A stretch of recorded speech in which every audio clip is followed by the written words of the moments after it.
तामुलपुर जिल्ला ट्राइबेल संघनि ब्रैथि 3 बोसोरारि जुथुमाया 3 आरो 4 सेप्तेम्बराव साननैनि हाबाफारिजों जागायबाय।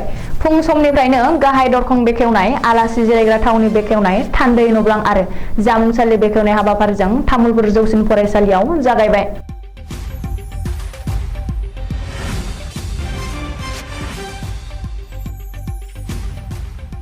ट्राइबेल माहारिखौ रैखाथि होनाय आरो ट्राइबेल हारिनि मोनथायनि थाखाय गोख्रों खामानि मावनो थान्दै मेलाव बिथांखि लागोनखौ मिथिहोदों तामुलपुर जिल्ला ट्राइबेल संघनि गाहाय नेहाथारि पबित्र नार्जारिया।